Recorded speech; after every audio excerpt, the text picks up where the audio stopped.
kasih-Mu, diam di hadirat-Mu. Mari kita berdoa. Bapa kami yang ada dalam kerajaan surga, kami bersyukur sore hari ini, malam hari ini kami boleh mendapatkan kesempatan sekali lagi masuk ke hadirat Tuhan.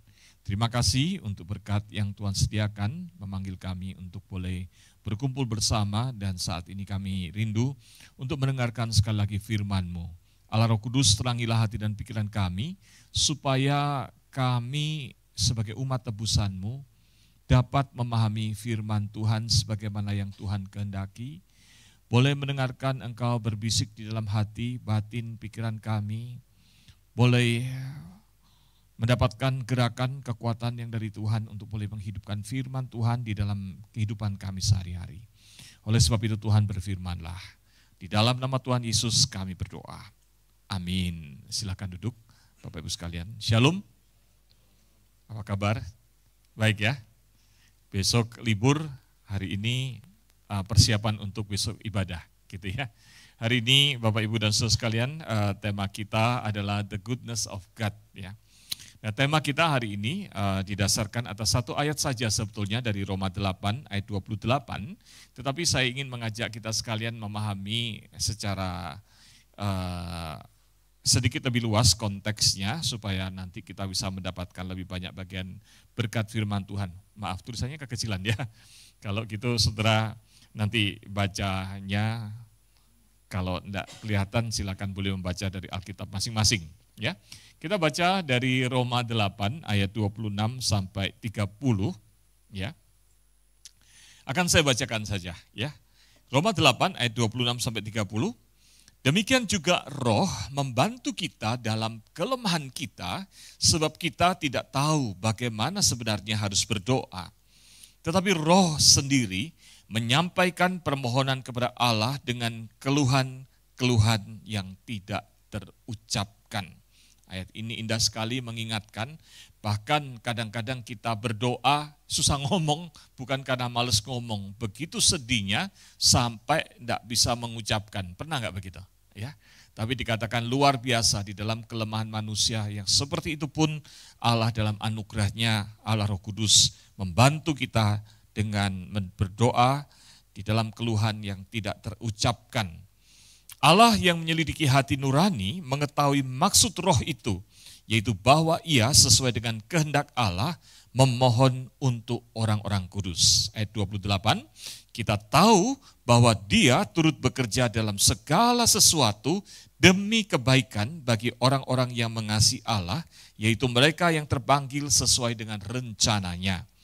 Sebab semua orang yang dipilihnya dari semula, mereka juga ditentukannya dari semula untuk menjadi serupa dengan gambaran anaknya, supaya ia anaknya itu menjadi yang sulung di antara banyak saudara. Mereka yang ditentukannya dari semula, mereka itu juga dipanggilnya. Mereka yang dipanggilnya, mereka itu juga dibenarkannya. Mereka yang dibenarkannya, mereka itu juga dimuliakannya. Amin. Fokus kita hari ini tentu saja adalah pada Roma 8 ayat 28. Dikatakan, mari kita baca bersama-sama ya. 1, 2, 3. Kita tahu bahwa dia turut bekerja dalam segala sesuatu demi kebaikan bagi orang-orang yang mengasihi Allah, yaitu mereka yang terpanggil sesuai dengan rencananya. Amin. Ada yang menjadikan ayat ini ayat emas, ayat hafalan selama ini? Ini ayat yang terkenal. Wah, Los Mario ya, menjadikan ini ayat emas ya, ayat yang menguatkan ya. Saudara, saya yakin kita semua pasti senang karena dari ayat ini menjelaskan bahwa Allah itu turut bekerja dalam segala sesuatu untuk mendatangkan apa? Kebaikan. Senang nggak dapat kebaikan Tuhan? Halo? Senang? Amin? Wah, aminnya kurang senang nggak dapat kebaikan. Senang nggak? Amin? Amin. Nah, pertanyaannya apa itu kebaikan Tuhan? Ya, di dalam bahasa Yunaninya menggunakan kata agathos. Kebaikan Tuhan, agathos itu artinya adalah morally good. Sesuatu yang baiknya itu betul-betul baik secara moral, bukan sekedar baik biasa. Gitu ya. Agathos itu juga artinya sesuatu kebaikan yang memiliki kemanfaatan yang melebihi dari sekedar kebaikan biasa. Ya, useful. Dan suatu kebaikan yang terhormat, bukan sekedar sebuah kebaikan biasa, tapi kebaikan yang indah, yang terhormat, yang berharga, yang berguna, yang secara moral baik. Dan kebaikan itu adalah kebaikan yang sumbernya dari Tuhan, digunakan untuk memberdayakan umatnya. Senang gak dapat kebaikan yang begitu? Ini gak amin-amin deh sore hari ini. Senang ya? Nah pertanyaannya adalah, mengapa Tuhan memberikan kebaikan itu? Karena di situ dikatakan adalah bagi orang-orang yang mengasihi Allah. Yaitu mereka yang terpanggil sesuai dengan rencananya. Jadi ini kebaikan yang khusus yang bukan sifatnya secara umum diberikan kepada semua orang, tetapi satu kebaikan yang secara spesifik diberikan kepada orang-orang yang telah dipanggil untuk diselamatkan. Saudara sekalian, kalau kita lihat dalam konteks, makanya tadi saya ajak saudara membaca ayat ini secara lebih lengkap, komprehensif, maka setelah menyampaikan ayat 28 ini, lalu Rasul Paulus itu melanjutkan dengan kalimat yang indah, yaitu suatu rangkaian yang bunyinya, sebab semua orang yang dipilihnya dari semula, mereka juga ditentukannya dari semula. Ini bicara soal apa? Soal pemilihan Tuhan. Ya, bahwa Tuhan itu telah memilih dari orang yang berdosa, dipilih dalam hikmat Tuhan, yang kita tidak tahu mengapa Tuhan memilih orang-orang tersebut, tapi sebelum dunia dijadikan, di dalam kekekalan Tuhan sudah memilih orang-orang yang untuk diselamatkan, yaitu saudara dan saya. Amin. Jadi kebaikan ini adalah dikaitkan dengan pilihan Tuhan, ya, atau predestinasi bagi orang yang berdosa yang diselamatkan. Semua orang yang dipilihnya dari semula, mereka juga ditentukannya dari semula untuk menjadi serupa dengan gambaran anaknya, supaya ia anaknya menjadi yang sulung di antara banyak saudara. Dan orang yang telah dipilih dari semula itu dikatakan dalam ayat 30, mereka ditentukannya dari semula, mereka itu juga akan dipanggilnya. Jadi ketika sudah dipilih dari dalam kekekalan, pada waktu lahir hidup di tengah dunia sebagai orang berdosa, ada masanya Tuhan itu berinisiatif memanggil orang-orang yang telah dipilihnya untuk keluar dari kegelapan dosa dan percaya terima Tuhan Yesus. Amin. Jadi itu luar biasa. Karena Tuhan itu Tuhan yang Maha Kuasa, ketika Dia sudah merancang, maka Tuhan bisa mewujudkannya, yaitu memanggil orang yang percaya untuk selamat. Lalu dikatakan mereka yang telah dipanggilnya itu juga akan dibenarkannya. Jadi walaupun berdosa diampuni, atau ini bicara tentang justifikasi, ya. Lalu kemudian mereka yang dibenarkan, lalu kemudian dimuliakan. Maksudnya apa?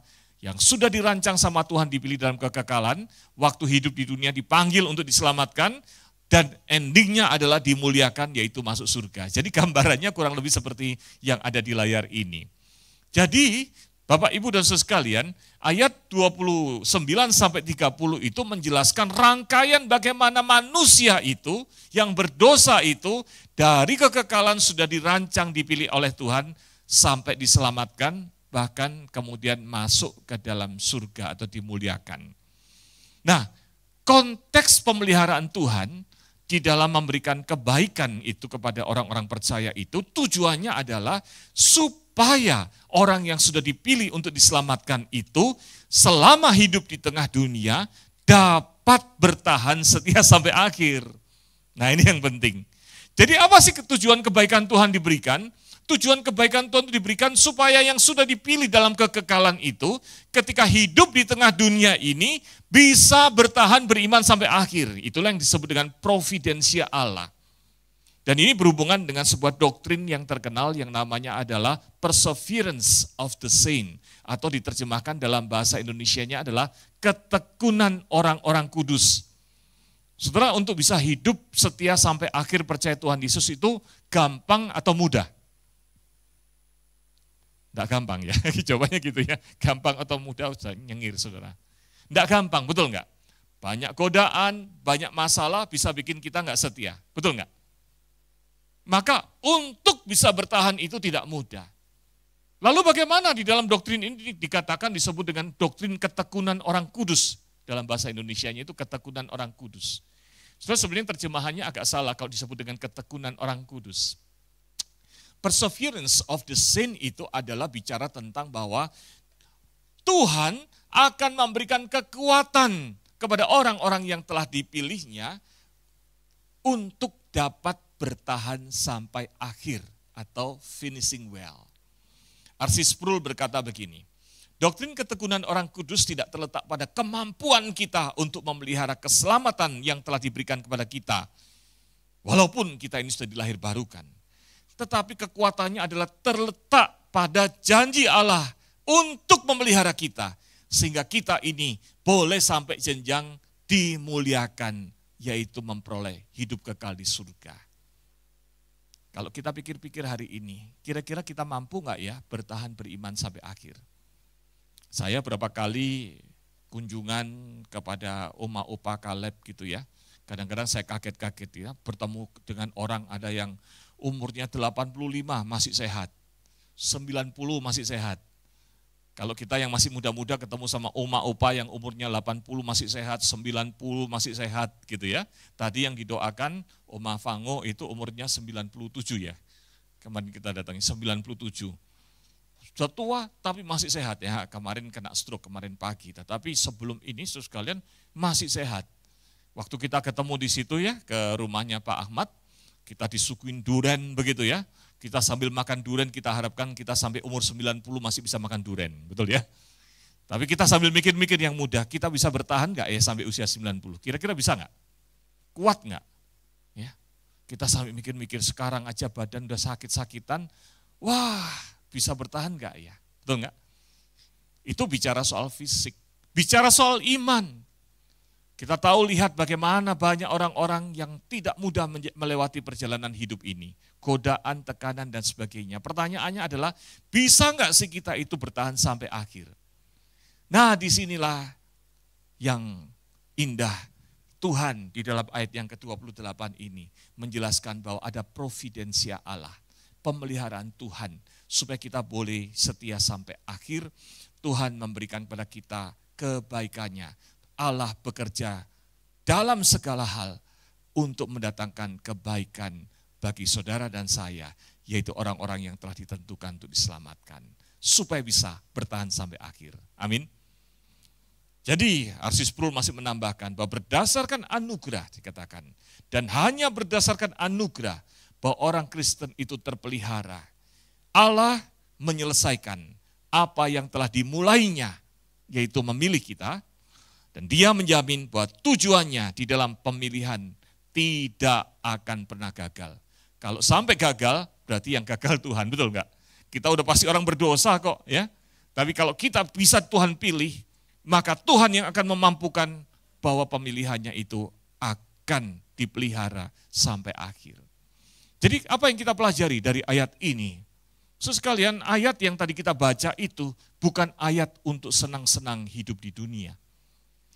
Berkat kebaikan Tuhan yang tadi kita senang puji Tuhan itu adalah suatu kebaikan Tuhan yang tujuannya supaya kita bisa setia sampai akhir. Mari kita baca poin pertama ini bersama-sama. 1, 2, 3.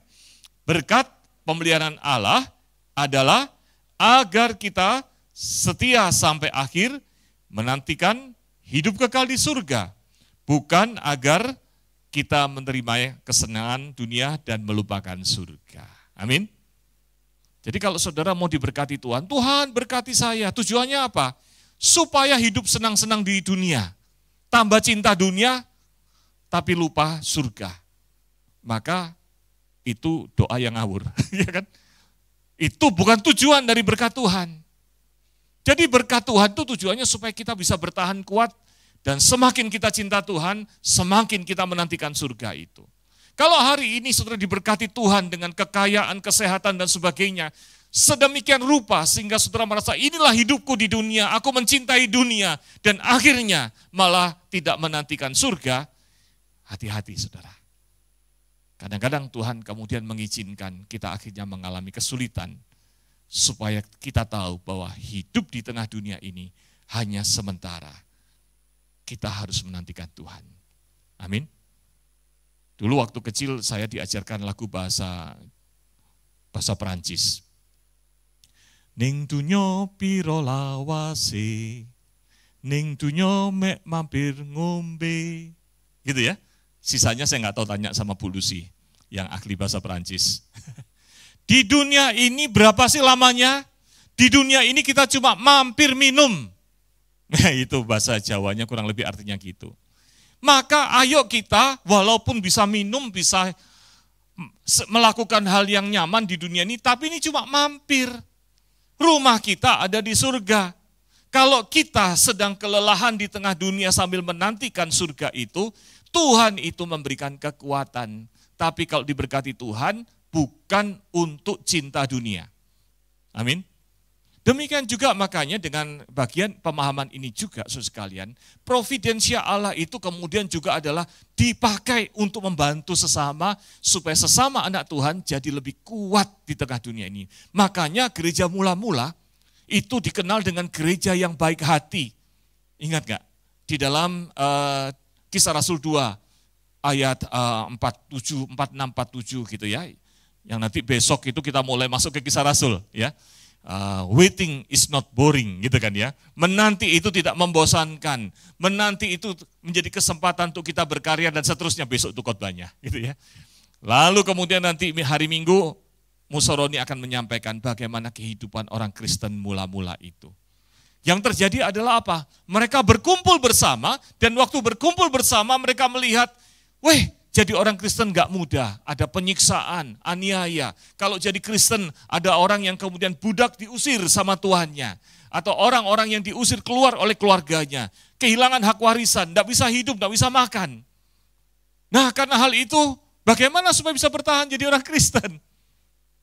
Lalu kemudian mereka berbagi berkat. Mereka punya harta apa, mereka bagikan. Supaya apa? Kamu tetap bisa bertahan, beriman sampai akhir.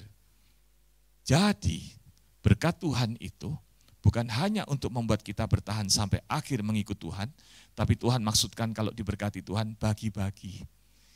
Supaya kalau ada jemaat yang hidup dalam kesulitan sampai bingung, sampai goyah imannya, supaya jangan goyah imannya. Ayo kita kuatkan dengan berkat yang dari Tuhan. Amin. So, itu providensia Tuhan. Jadi pemeliharaan Tuhan itu bukan kita senang-senang di dunia, tapi untuk kita bisa hidup setia sampai akhir. Poin yang kedua, sekalian ketika bicara the goodness of God dari Roma 8 ayat 28 ini menarik. Kalau kita lihat paralel dari terjemahan ayat ini menarik. Kalau tadi dikatakan Roma 8 ayat 28, kita tahu bahwa Dia, yaitu Allah, turut bekerja dalam segala sesuatu demi kebaikan orang-orang yang mengasihi Allah, yaitu mereka yang terpanggil sesuai dengan rencananya. Maka dalam Alkitab terjemahan bahasa Indonesia sehari-hari bunyinya begini, ya supaya lebih mudah dimengerti, lalu diterjemahkan dalam bahasa Indonesia yang lebih mudah dimengerti. Kita tahu bahwa Allah itu mengatur segala hal. Sehingga menghasilkan segala hal itu, menghasilkan yang baik untuk orang-orang pilihannya. Gitu ya. Kalau versi bahasa Inggrisnya kurang lebih demikian. And we know that for those who love God, all things work together for good. Untuk orang-orang yang mengasihi Tuhan, segala hal itu bekerja sama menjadi suatu kebaikan. Kalau gitu pertanyaannya, segala hal itu apa sih? Waktu kita membaca hal ini, kadang-kadang saya menjumpai banyak orang Kristen yang kemudian pakai ilmu menggatuk-gatukkan. Nah itu bahasa Perancis juga. Cocok-cocokan, ya mencocokkan. Wah, segala hal itu maksudnya apa? Puji Tuhan ini. Pas lagi butuh duit, pas ketemu Pak Robert. Gitu kan ya misalnya. Pas Pak Robert dapat gajian atau pas dapat berkat. Pas ini, pas itu dan sebagainya. Segala sesuatu itu kayaknya, wah Tuhan sudah atur, ada rangkaiannya sehingga kemudian membuat saya jadi kaya, jadi enak dan sebagainya. Seringkali kita mikirkan seperti itu. Tapi maaf sekalian, yang dimaksud dengan segala sesuatu di sini bukan begitu. Bukan Tuhan mengatur, memberikan semua hal yang baik-baik kepada Petrus, baik-baik kepada Meksi, bukan. Maksudnya segala hal itu artinya termasuk hal-hal yang kemungkinan adalah yang jelek menurut dunia, Tuhan bisa jadikan untuk kebaikan kita. Nah, ini menarik. Tuhan itu kreatif. Orang yang kreatif itu kan gitu kan, dari barang-barang bekas yang udah nggak kepake, rongsokan, diutak-atik, jadi ini, jadi itu. Betul ya? Jadi yang baik itu, ya tetap baik. Tapi yang rongsokan bisa jadi baik. Betul ya? Itu namanya orang kreatif. Tapi Tuhan lebih daripada itu. Tuhan itu ketika dikatakan merangkai segala hal itu untuk kebaikan kita. Artinya apa? Yang dirangkai itu bukan hal-hal yang tampak baik saja, tapi dari hal-hal yang menurut manusia tidak baik, ya, kesulitan, penderitaan juga bisa Tuhan pakai untuk suatu maksud kebaikan anak-anaknya. Amin. Nah, di sini aminnya saudara pasti mulai loyo. Karena tadi bilang kebaikan langsung saudara pikirkan adalah kaya, hidup enak dan sebagainya, sehat. Tapi maaf, kalau itu maksudnya segala sesuatu itu artinya apa? Tuhan kita maha kuasa. Tidak ada hal yang tidak bisa diubah, diatur, dirangkai menjadi suatu kebaikan buat anak-anaknya. Betul ya? Kalau saya susah membuat sesuatu yang rusak menjadi suatu kebaikan. Tapi Allah itu maha kuasa. Saya suka apa yang ditulis dalam Benson Commentary, dikatakan begini, bahwa segala sesuatu yang dimaksud itu adalah hal-hal yang terjadi di dalam penyelenggaraan Allah, baik itu bisa saja suatu kerugian atau keuntungan duniawi, kemiskinan atau kekayaan, celaan atau pujian, penghinaan atau kehormatan, penderitaan atau kenyamanan, sakit atau sehat, dan segala perubahan-perubahan hidup yang mungkin kita tidak nyaman. Tuhan bisa rangkai, work together, bekerja sama, mendatangkan suatu hal yang akhirnya jadi kebaikan buat anak-anaknya. Ini adalah hal yang penting, inti dari ayat ini. Kita jangan hanya melihat kebaikan itu hanya kebaikan yang dilihat orang, tetapi Tuhan bisa mengubah hal itu. Makanya sekalian kalimat ini penting. Tuhan mengusahakan segala hal untuk menjadi kebaikan bagi orang yang telah dipilih. Segala hal. Itu bisa saja sakit, penyakit. Itu bisa saja penderitaan atau apapun. Bisa diubah, bisa dirangkai, bisa diatur menjadi suatu kebaikan. Tuhan itu bukan hanya memberikan hanya yang baik-baik. Yang kelihatan baik, sekedar baik dilihat manusia. Contoh yang paling gampang adalah yang kemarin kita pelajari di hari Minggu, bukan?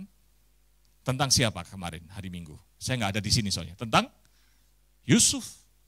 Yusuf itu anak kesayangan dari papanya. Betul ya? Sampai kemudian saudara-saudaranya iri.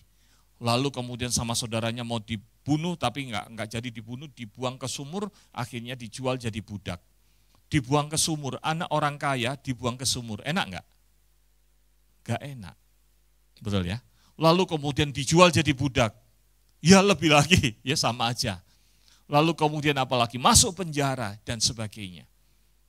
Saudara jangan hanya lihat Yusuf waktu udah jadi wakilnya Firaun. Tetapi bagaimana penderitaan itu semua. Tapi yang menarik adalah di dalam Kejadian 50 ayat 20 bukan, yang kemarin dikotbahkan. Yusuf merangkum semua itu dengan mengatakan, memang kamu, ya saudara-saudaraku yang jual aku ini, memang kamu telah mereka-rekakan yang jahat terhadap aku, tetapi Allah mereka-rekakannya untuk kebaikan. Yang jahat, yang buruk itu, bukan Tuhan ubah, Tuhan izinkan itu terjadi menjadi cara Tuhan untuk merangkaikan kebaikan buat saudara dan saya. Amin. Nah, di sini kok aminnya kurang kenceng ya? Katanya tadi mau kebaikan. Kebaikan Tuhan itu bisa dirangkaikan dari segala sesuatu. Betul nggak? Maka saudara sekalian, kalau kita lihat cerita Yusuf itu, mengajarkan kita bagaimana ajaibnya Tuhan itu merangkaikan pemeliharaannya. Bahkan kalau kita lihat di sini kan, perhatikan. Memang kamu telah mereka-rekakan yang jahat terhadap aku, tetapi Allah telah mereka-rekakannya untuk apa? Kebaikan. Ya, yang tadi kita bicarakan. Dengan maksud apa? Melakukan seperti yang terjadi sekarang, yakni apa? Providensia, memelihara hidup. Jadi pemeliharaan. Maka poin kedua ini penting, mari kita baca bersama-sama. 1, 2, 3. Belajarlah melihat kebaikan Tuhan di balik segala hal yang terjadi. Imani bahwa Tuhan sedang bekerja dalam segala sesuatu untuk kebaikan kita. Amin. Kalau sedang punya masalah, jangan cepat-cepat putus asa. Kita harus belajar seperti Yusuf, yang terus menjalaninya bersama Tuhan, tidak putus asa. Yusuf nggak pernah komplain ketika dia di penjara, ketika dijual jadi budak, betul nggak? Akhirnya dia boleh melihat rangkaian kebaikan Tuhan yang Tuhan persiapkan. Maka belajarlah untuk melihat. Nah, ini bedanya sama orang Jawa. Kalau orang Jawa itu filosofinya kan segala sesuatu untung gitu kan ya. Wah, untung mobil saya ketabrak. Coba nggak ketabrak, tadi malah gitu ya. Apa saja jadi untung. Untung saya jatuh sehingga kaki saya sakit nggak pergi keluar. Tadi di luar ada kebakaran, ada apa, betul ya? Orang Jawa itu banyak untungnya. Ya. Tapi itu namanya untung-untung cocokologi gitu ya, cocok-cocokan. Tapi di dalam iman kepada Tuhan kita melihat adalah bahwa ada rangkaian kebaikan Tuhan yang Tuhan sedang rangkai, walaupun itu lewat air mata. Imani bahwa Tuhan sedang bekerja dalam segala kebaikan untuk kita. Saudara, kadang-kadang di dalam perjalanan hidup kita seperti pelari yang seperti ini. Lari sendirian di tengah panas. Lalu kita bertanya, di mana Tuhan ketika saya memerlukan? Rasanya saya jalan sendiri. Apakah Tuhan sedang peduli? Kok rasanya saya menderita sementara orang lain enggak menderita? Tuhan, mampukah saya bisa bertahan sampai akhir dengan yang cara seperti ini? Tapi kalau kembali mengingat ayat ini, ingatlah bahwa Tuhan pasti memelihara untuk menguatkan kita hidup setia sampai akhir. Amin. Saudara, di tahun 1992, ada satu peristiwa yang menarik di Olimpiade di Barcelona 1992. Ini film sudah lama sekali, saudara. Dulu kalau ingat saya pernah khotbah, saya pakai film ini di sini di zaman yang lalu. Ini kisah tentang seorang pelari yang bernama Derek Redmond. Derek Redmond ini adalah pelari dari Inggris, lari 400 meter. Di babak semifinal, Derek yang berbaju bercelana biru ini mengalami kram otot, lalu kemudian dia gagal sementara pelari lainnya melanjutkan lari sampai ke garis akhir. Derek Redmond sudah jelas pasti kalah karena semua sudah melewati garis akhir. Tapi yang menarik adalah Derek Redmond kemudian bangkit berdiri dan dengan kesakitan sambil menangis dia berlari seperti ini menuju ke garis akhir. Di tengah-tengah dia berlari itu, maka muncullah seorang bapak yang bercelana biru itu memaksa untuk terus mendampingi. Dia adalah Jim Redmond, dia adalah ayah dari Derek Redmond. Lalu Jim berkata, anakku berhenti, nanti kakimu rusak, ototmu rusak, kamu gak bisa. Tapi Derek berkata, Papa, cita-citaku adalah datang lari di Olimpiade sampai ke garis finish. Bukan untuk kalah, bukan untuk berhenti. Lalu kita lihat bagaimana tim ofisial yang lainnya mencoba untuk menghentikan, untuk merawat. Tapi papanya ini berkata, jangan. Kalau memang anakku ingin mencapai garis akhir walaupun dia pasti tidak menang, aku akan bimbing. Lalu ayahnya berkata kepada Derek, Derek, kalau memang kamu cita-cita untuk lari di Olimpiade sampai garis akhir, ayo aku temani. Karena memang dari kecil, waktu ayahnya berlari, Derek Redmond ini suka menemani. Dan dia ingin menjadi pelari di Olimpiade. Maka ayahnya berkata, kalau begitu mari lari bersama papa. Kali ini dalam kesakitan, Derek Redmond dipeluk oleh ayahnya, berjalan sampai melintasi garis akhir. Saudara, apa yang dapat kita pelajari dari hal ini? Saudara, di dalam kehidupan kita, untuk bertahan sampai akhir, itu tidak mudah. Finishing bell, setia sampai akhir, tidak mudah. Tetapi ayat yang tadi kita baca mengingatkan bahwa kita tahu Allah itu tidak tinggal diam untuk saudara dan saya. Amin. Kita tahu bahwa Allah turut bekerja dalam segala sesuatu. Mungkin itu air mata, mungkin itu sukacita. Apapun yang Tuhan bisa lakukan, Tuhan pakai, Tuhan rangkai menjadi kebaikan bagi orang-orang yang mengasihi Allah, yaitu mereka yang terpanggil sesuai dengan rencananya, yaitu saudara dan saya, supaya kita bisa finishing well. Mari bertahan, beriman sampai akhir. Kita punya Bapa Surgawi yang mau menemani, mendampingi kita menjalani hidup ini. Mari kita berdoa. Mari kita ambil sikap berlutut berdoa di hadapan Tuhan. Kita bawa tekad kita untuk boleh setia sampai akhir. Seperti firman Tuhan yang kita renungkan. Berkat pemeliharaan Tuhan.